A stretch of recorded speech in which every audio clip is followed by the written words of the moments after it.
이름만 들어도 전 세계가 숨을 죽이는 사람들이 있습니다.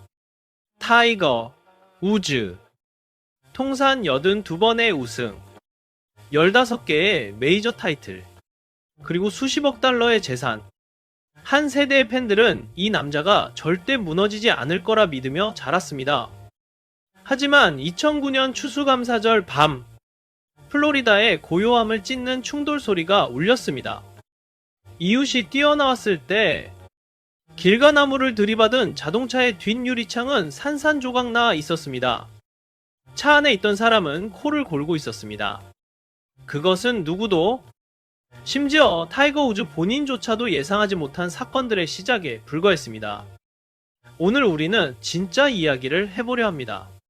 화려한 성적표에 적힌 이야기가 아니라 한 인간과 그의 비밀, 그리고 전설의 추락에 관한 이야기입니다. 1975년 캘리포니아주 사이프러스에서 한 아이가 태어났습니다. 아버지는 엘드릭이라는 이름을 지어주었지만 세상은 그를 다른 이름으로 기억하게 됩니다. 타이거, 그 순간부터 그의 삶은 더 이상 그만의 것이 아니었습니다. 얼 우즈는 미국 해군 출신의 엄격한 아버지였습니다. 비전을 가진 남자, 어쩌면 집착을 가진 남자였죠. 타이거가 겨우 생후 18개월이었을 때 얼은 아들을 골프 연습장으로 데려갔습니다. 놀기 위해서도 즐기기 위해서도 아니었습니다. 오직 훈련을 위해서였습니다. 훗날 타이거의 어머니는 이렇게 회상했습니다. 아이가 스윙을 마치면 저는 아이를 다시 유모차에 눕혔어요. 그러면 아이는 기진맥진해서 바로 잠들어 버렸죠. 생후 18개월 된 아기가 골프 때문에 기진맥진했던 겁니다. 타이거가 5살이 되던 해 어른 아들을 전국 방송에 출연시켰습니다. 진행자의 들뜬 목소리가 울려 퍼졌습니다. 이 꼬마는 겨우 5살입니다. 그런데 18홀 코스에서 거의 2분 팔을 기록했습니다. 방청객들은 박수를 쳤고 카메라는 그 조그만 얼굴을 클로즈업 했습니다. 정작 아무도 묻지 않은 질문이 하나 있었습니다. 저 아이가 진정으로 이것을 원하는가? 얼 우즈는 오늘날까지도 많은 이들이 잊지 못하는 말을 남깁니다. 저는 이 아이를 키우도록 신에게 선택받았다는 것을 압니다. 타이거는 인류의 역사를 바꾸기 위해 역사상 그 누구보다 더 많은 일을 해낼 것입니다. 그는 사람뿐 아니라 국가 전체에 영향을 미칠 힘을 가지게 될 것입니다. 아버지가 아들을 마치 구세주처럼 말한 것입니다. 그 아이는 매일 머릿속에 울려 퍼지는 그 말들을 들으며 자랐습니다. 실패는 결코 선택지에 없었습니다. 지는 것은 결코 용납되지 않았습니다. 그 조용하고 보이지 않는 압박감은 타이거 우즈가 글을 읽기도 전부터 그의 세포 하나하나에 깊이 새겨졌습니다. 이상한 점은 그 방식이 효과가 있는 것처럼 보였다는 겁니다.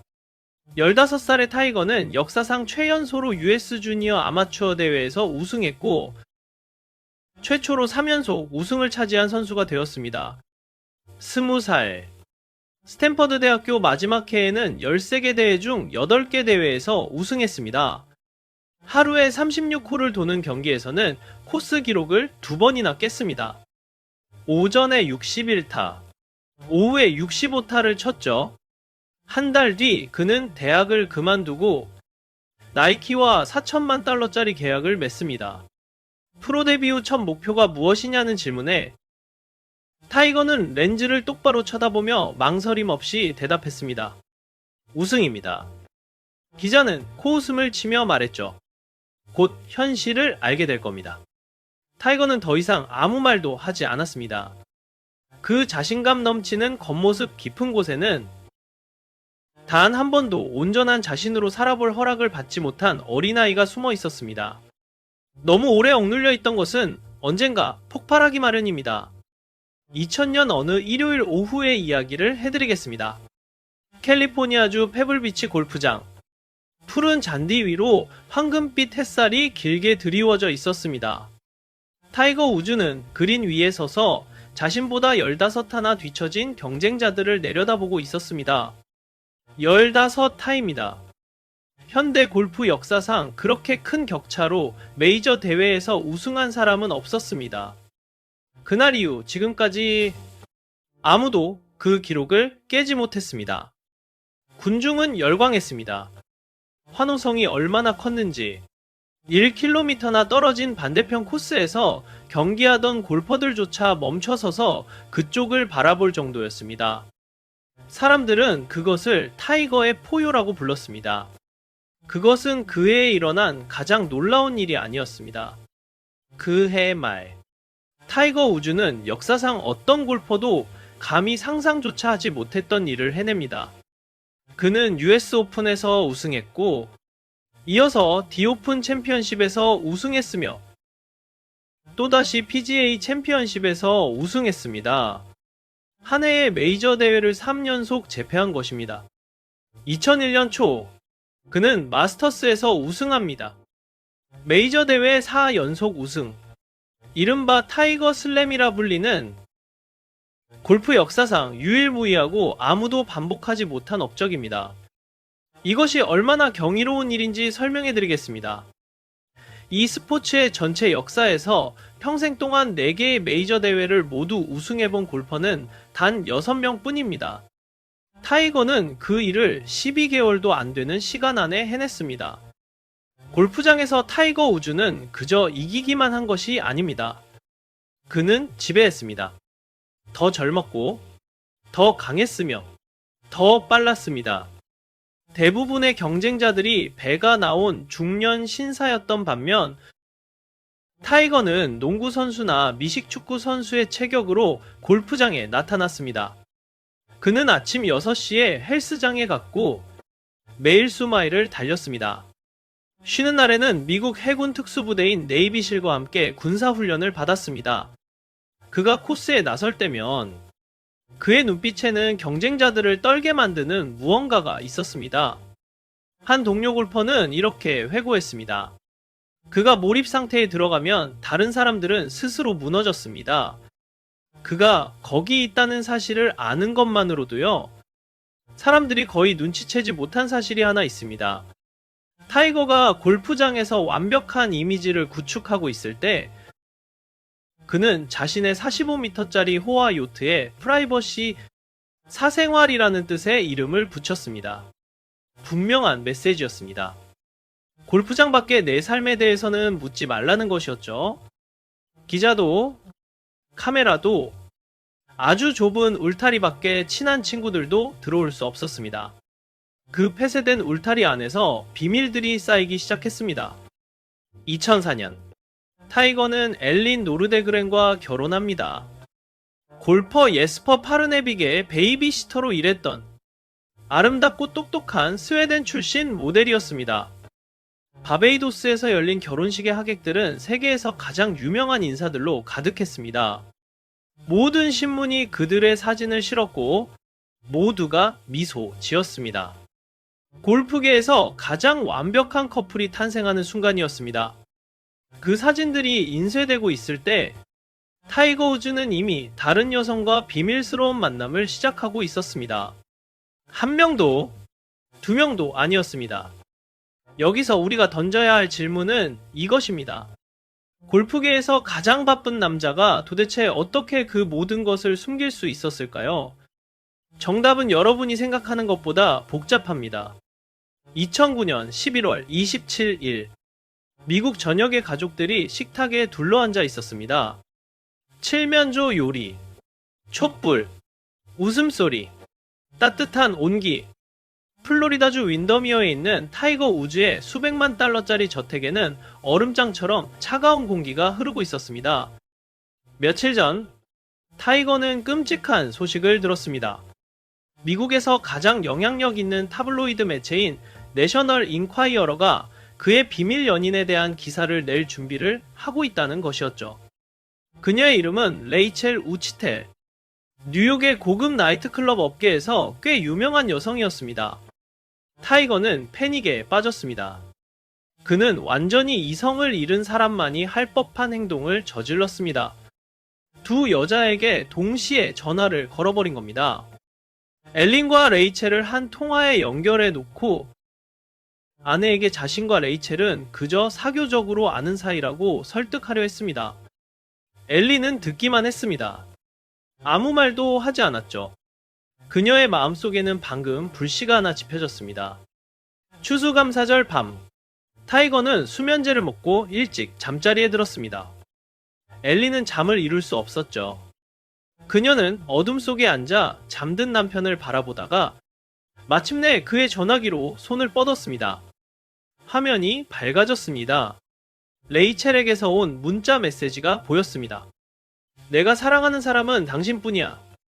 엘리는 다시 읽었습니다. 한 번, 두 번. 떨리는 손으로 타이거인 척 답장을 보냈습니다. 나도 보고 싶어. 우리 언제 다시 만나? 레이첼은 즉시 답장을 보냈습니다. 의심도, 망설임도 없었죠. 엘리는 화면에 나타나는 글자들을 지켜보다가 곧바로 레이첼에게 전화를 걸었습니다. 낯선 여자의 목소리가 들려온 순간 엘리는 모든 것을 알아차렸습니다. 그 후 벌어진 일들은 엘린의 측근이 매체 데일리 비스트에 아주 상세하게 털어놓았습니다. 엘리는 폭발했습니다.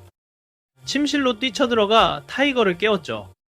비명, 울음소리, 물건 부서지는 소리가 났습니다. 타이거는 신발도 신지 않은 채 집 밖으로 도망쳐 마당에 세워둔 캐딜락, 에스컬레이드로 돌진했습니다. 그의 뒤를 골프채를 든 엘린이 쫓아갔습니다. 차는 진입로를 벗어나며 통제력을 잃었습니다. 길가에 소화전을 들이받고 이어서 나무에 정면으로 충돌했습니다. 쾅 하는 소리가 났습니다. 큰 소리를 들은 이웃이 뛰어나와 911에 신고했습니다. 경찰이 도착했을 때 타이거 우즈는 길바닥에 의식을 잃고 누워 있었습니다. 입술은 찢어지고 얼굴은 긁힌 채였죠. 가장 이상한 점은 차의 뒷 유리창이 깨져 있었다는 것입니다. 충돌 때문이 아니었습니다. 각도도 맞지 않았고 그만한 충격도 없었으니까요. 누군가가 골프채로 그 창문을 내리친 것이었습니다. 경찰이 묻자 타이거를 부축하고 있던 이웃이 대답했습니다. 제가 도착했을 때 그는 코를 골고 있었어요. 정말로 코를 골고 있었습니다. 경찰이 물었습니다. 술 냄새가 났습니까? 이웃이 답했습니다. 아니요, 술 냄새는 없었어요. 아무것도 없었습니다. 3일 뒤 타이거 우즈는 첫 번째 성명을 발표합니다. 기자회견도 카메라도 없었습니다. 개인 웹사이트에 올라온 몇 줄의 글이 전부였죠. 제 잘못입니다. 저희 가족에게 정말 부끄러운 일입니다. 저도 사람이고 완벽하지 않습니다. 이것은 사적인 문제이며 그렇게 남기를 바랍니다. 전 세계가 그 글을 읽었습니다. 그리고 직감했죠. 이것이 이야기의 끝이 아니라는 것을, 진짜 이야기는 이제 막 시작되었다는 것을요. 타이거가 비밀을 덮으려 애쓰는 동안 또 다른 여성이 전화기를 들고 기자에게 연락할 준비를 하고 있었기 때문입니다.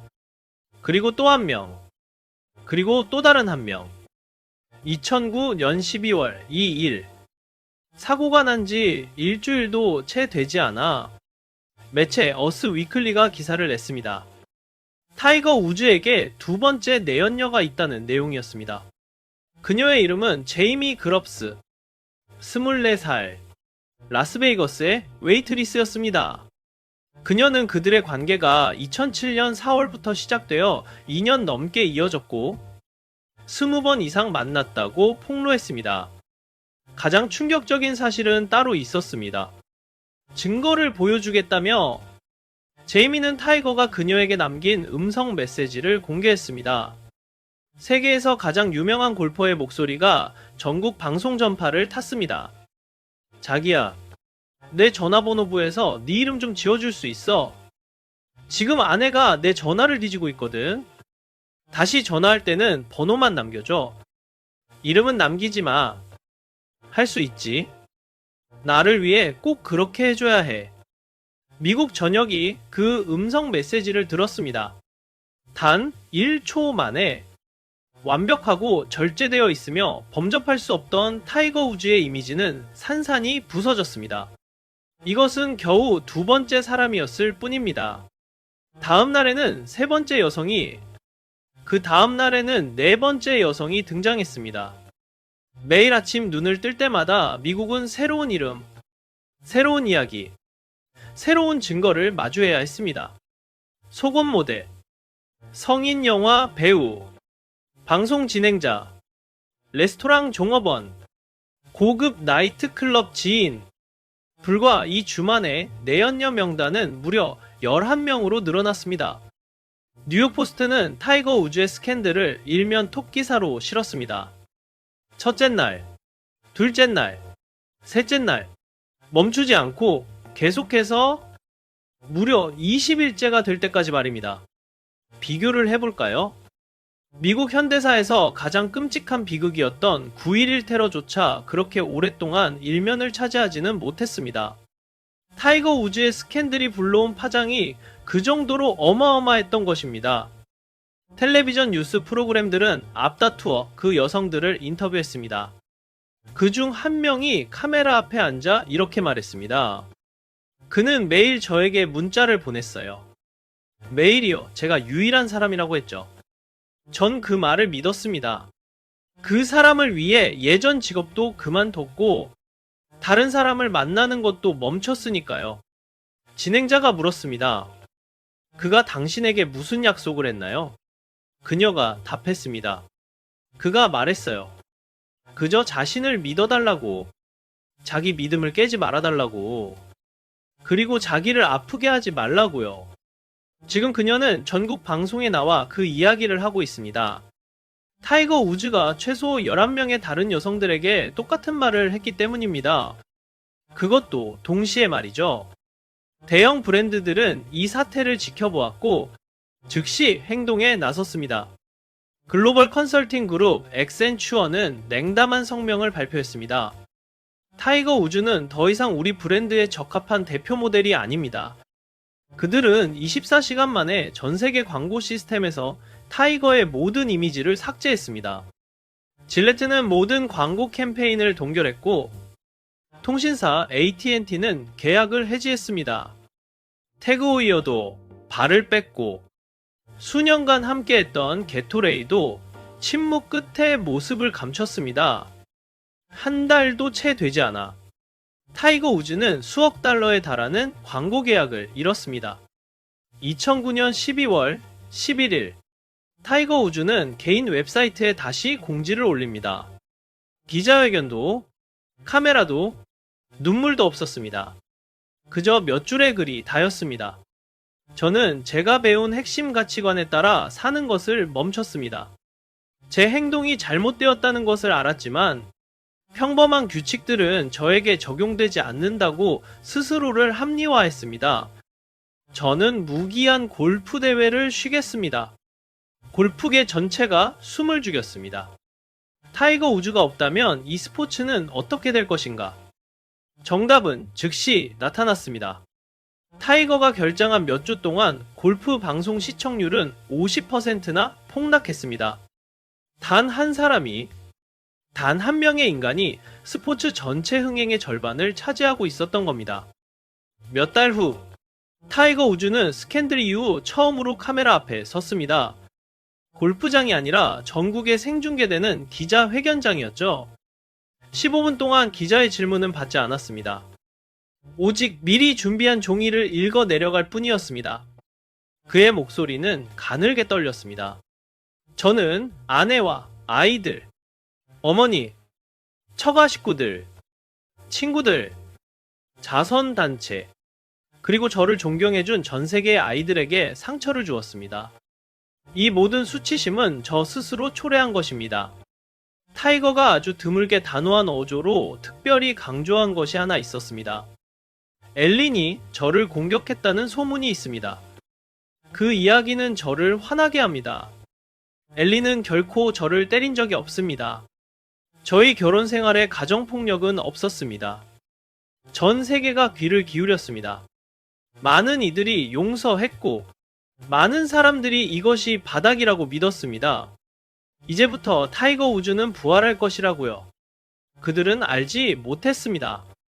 최악의 순간은 아직 오지도 않았다는 것을요. 엘리는 그와 이혼했습니다. 두 아이를 데리고 떠났죠. 타이거 우즈는 아주 커다란 빈집에 골프채와 벽에 걸린 트로피들만 남겨진 채 혼자 남았습니다. 그 어둠 속에서 그는 불륜 스캔들보다 훨씬 더 위험한 구렁텅이로 빠져들기 시작합니다. 2010년 타이거 우즈는 마스터스 대회로 코스에 복귀합니다. 거의 500만 명이 생방송으로 지켜보았죠. 대회 역사상 1라운드 최다 시청자 기록이었습니다. 관중은 페어웨이 양옆에 서서 타이거가 나타나자 박수를 쳤습니다. 예의상 치는 박수가 아니었습니다. 하늘을 찌를 듯한 환호성이었습니다. 마치 전쟁터에서 돌아온 영웅을 맞이하는 것 같았죠. 타이거는 군중을 바라보며 경기가 끝난 뒤 목이 맨 채 말했습니다. 무엇을 기대해야 할지 몰랐습니다. 그리고 솔직히 말씀드리면 저는 압도당했습니다. 정말 압도당했습니다. 전 세계는 타이거 우즈가 돌아왔다고 믿고 싶어 했습니다. 악몽은 끝났다고, 해피엔딩이 아직 가능할 거라고요. 타이거 우즈의 몸 상태는 다르게 말하고 있었습니다. 전성기를 보내는 수년 동안 타이거는 극심한 고통 속에서 경기를 뛰었습니다. 평범한 통증이 아니었습니다. 일반인이라면 당장 입원해야 할 수준의 고통이었죠. 2008년 US 오픈. 그의 커리어에서 가장 위대한 명장면 중 하나로 꼽히는 그 대회에서 타이거는 무릎 십자인대가 완전히 파열되고 정강이뼈에 두 군데나 금이 간 상태로 무려 91홀을 돌았습니다. 91홀. 다리를 절뚝거리면서도 그는 우승을 차지했습니다. 관중은 그의 초인적인 의지력에 감탄했습니다. 아무도 묻지 않았죠. 도대체 무엇을 먹으면서 저 고통을 견디고 있는 걸까?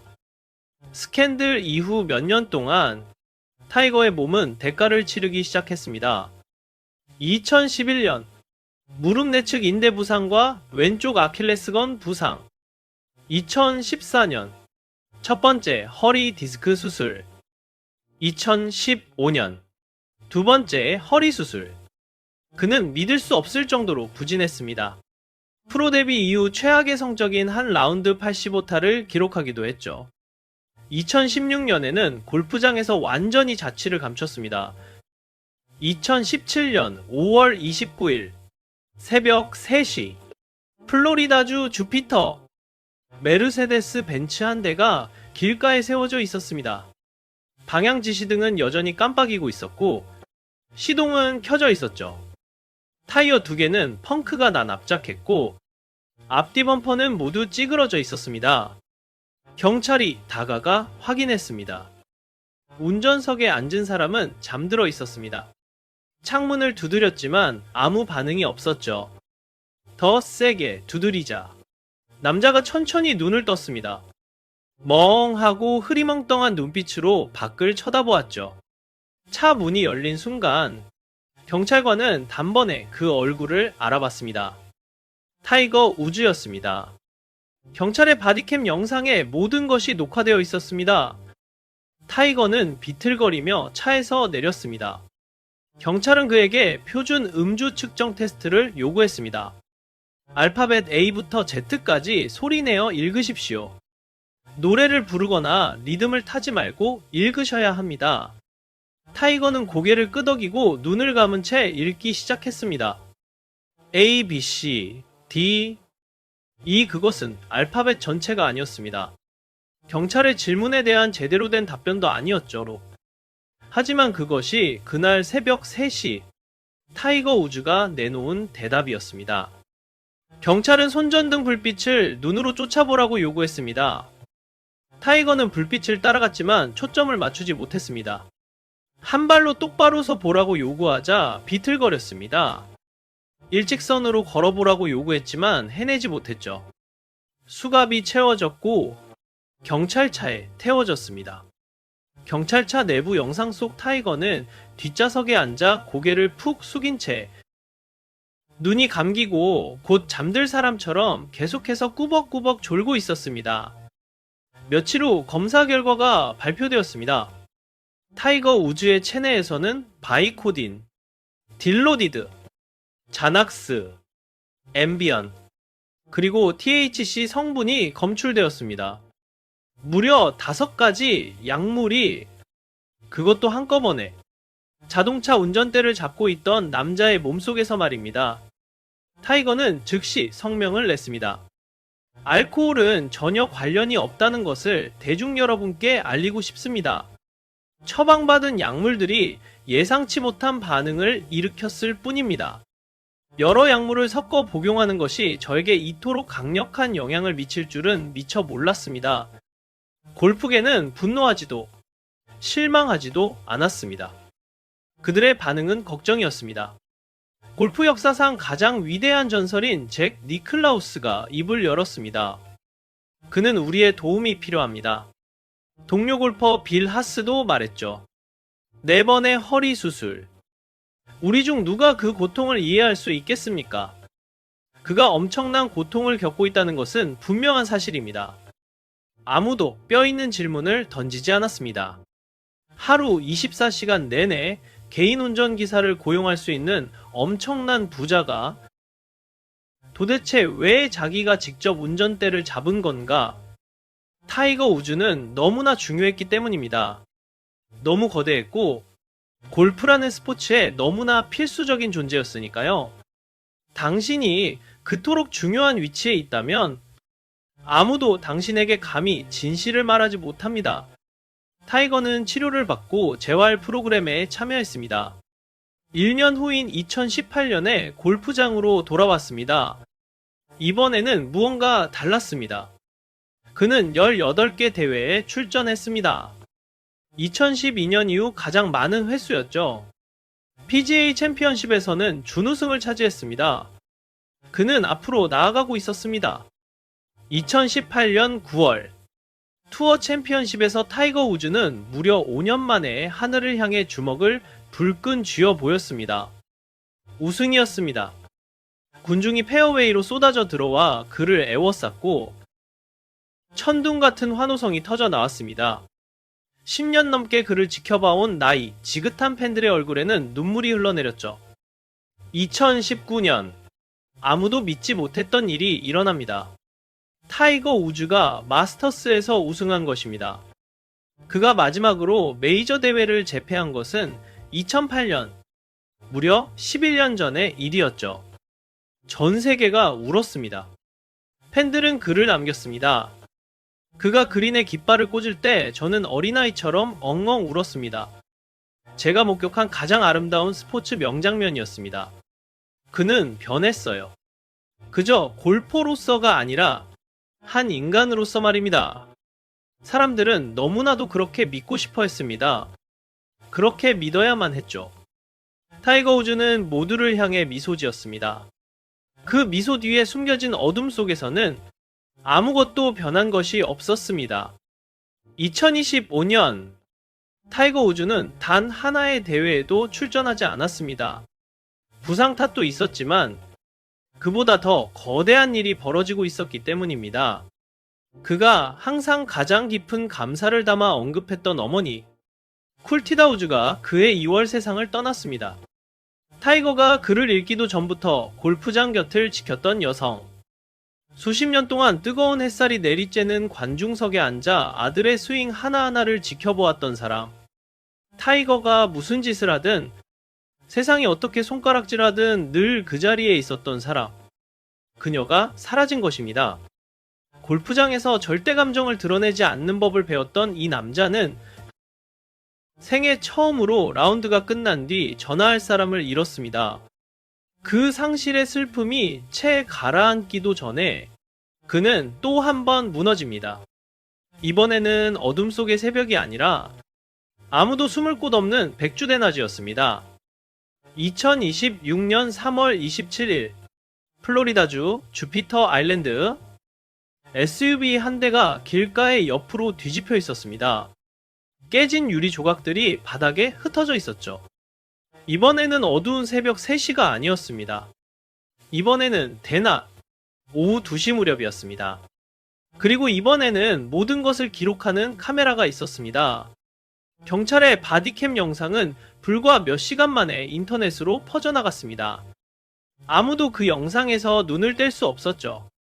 영상 속에서 타이거 우즈는 전복된 차량 옆에 서 있었습니다.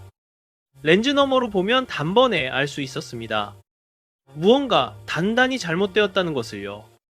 그는 똑바로 서 있지 못했습니다. 한쪽 무릎을 땅에 대고 있었죠. 아파서가 아니라 균형을 잡을 수 있는 유일한 방법이었기 때문입니다.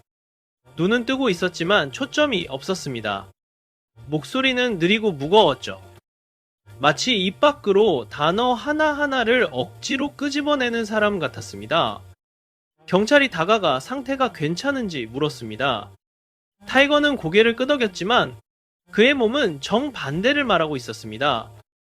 일부 보도에 따르면 그 자리에서 타이거가 경찰에게 방금 대통령과 통화했다고 말했다는 이야기도 전해집니다. 다만 이 대목은 확인되지 않은 정황으로 사실 여부는 분명하지 않습니다. 경찰은 곧장 음주 측정 테스트를 지시했습니다. 그 다음에 벌어진 일들은 매 초마다 생생하게 기록되었습니다. 뒷짐을 지고 똑바로 서 보라는 요구에 타이거는 바람에 흔들리는 갈대처럼 온몸이 휘청거렸습니다. 손전등 불빛을 눈으로 쫓으라는 요구에도 두 눈은 초점을 잡지 못했죠. 일직선으로 걸어보라는 요구에는 한쪽으로 완전히 쏠려버렸습니다. 경찰관은 타이거의 눈을 똑바로 쳐다보았습니다. 목소리는 차분했지만 단호했습니다.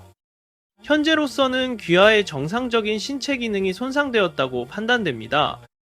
귀하는 알 수 없는 약물에 취한 상태입니다.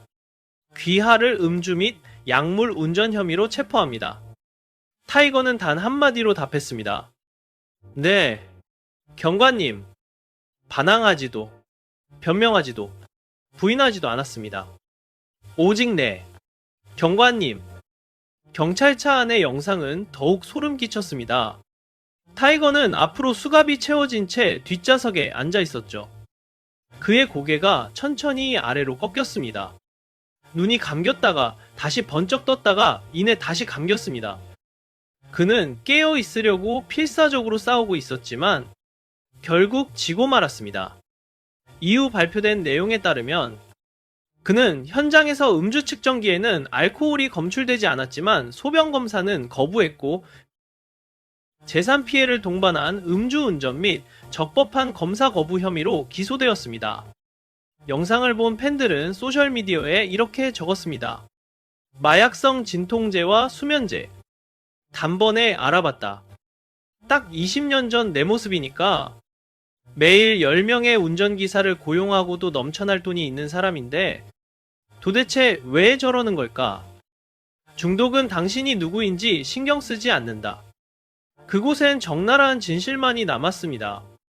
50살의 타이거 우즈가 두 번째로 음주 및 약물 운전 혐의로 체포되었다는 사실 말입니다. 가장 가슴 아픈 것은 체포되었다는 사실 그 자체가 아니라 그의 주변 사람들의 반응이었습니다. 동료 제이슨 데이가 입을 열었습니다. 그는 저의 우상입니다. 제가 골프를 치는 이유도 바로 타이거와 이 마스터스 대회 때문이죠. 그가 이런 일을 겪는 걸 보는 건 너무 괴롭습니다. 패트릭 리드가 말했습니다. 타이거 우즈가 없다면 골프는 정말 큰 타격을 입습니다. 우리는 그가 건강하고 준비된 모습으로 다시 돌아오기를 바랍니다. 절친한 친구인 버바 와스는 목이 메어 말했습니다. 저는 그의 골프에는 관심 없습니다. 저는 한 인간으로서 그를 염려합니다. 무언가와 사투를 벌이고 있는 사람이라면 누구에게든 깊은 연민을 느낍니다. 아무도 꼭 해야 할 말은 하지 않았습니다. 경호팀과 운전기사팀, 비서팀 전체를 고용하고도 남을 재력을 가진 사람이 도대체 왜 약에 취한 상태로 계속해서 직접 운전대를 잡는 것일까? 왜 사건이 터질 때마다 골프계는 진정한 변화를 요구하지도 않고 곧바로 그를 용서해버리는 것일까? 그리고 가장 중요한 질문. 이 보이지 않는 방패막이는 도대체 언제쯤 끝이 날 것인가? 무고한 누군가가 죽기 전인가? 아니면 죽고 난 후인가? 타이거 우즈는 다시 한번 대회 잠정 중단과 치료를 발표했습니다. 예전과 똑같았습니다. 똑같은 변명, 똑같은 약속들이었죠. 전 세계는 그의 복귀를 기다리고 있습니다. 타이거 우즈는 실패하기엔 너무 거대하고 심판받기엔 너무 중요하며 포기하기엔 너무 필수적인 존재이니까요. 그것이 바로 문제입니다. 미국의 작가 F. 스콧 피츠제럴드는 이렇게 쓴 적이 있습니다. 인생의 제2막은 없다. 하지만 타이거 우즈에게는 제2막이 한 번도, 두 번도 아닌 셀 수 없이 많이 주어졌습니다. 그가 돌아올 때마다 전 세계는 그동안 벌어졌던 모든 일들을 기꺼이 잊어주었죠. 그것은 선물이었지만 동시에 저주이기도 했습니다. 대가가 따르지 않는다면 변해야 할 이유도 없으니까요. 지금 타이거 우즈는 또다시 대회 잠정 중단을 발표했고 이번에는 구체적인 복귀 기약조차 없습니다. 50살의 나이. 평범한 사람들이 평생 겪을 것보다 더 많은 수술을 견뎌낸 몸. 냉엄한 현실과 연민의 시선을 모두 담아 말하자면 타이거 우즈의 골프 커리어는 사실상 끝이 났습니다. 이 이야기를 여기서 끝내기 전에 잠시 화면을 떠나 우리 자신을 돌아볼 필요가 있습니다. 타이거 우즈의 이야기는 결국 한 개인만의 이야기가 아니라 훨씬 더 많은 사람들이 조용히 겪고 있는 이야기이기도 하기 때문입니다. 미국에서는 매일 32명이 음주 및 약물 운전 관련 사고로 목숨을 잃습니다. 44분마다 1명씩. 2024년 한 해에만 무려 11,904명이 사망했습니다. 이 모든 것은 막을 수 있는 비극입니다. 전부 다 말입니다. 만약 당신이나 당신의 사랑하는 사람이 중독과 싸우고 있다면 제발 도움을 요청하십시오. 당신은 타이거 우즈가 될 필요도 특별한 사람이 될 필요도 없습니다. 당신은 그저 당신 자신으로서 빛을 향해 걸어 나오기만 하면 됩니다.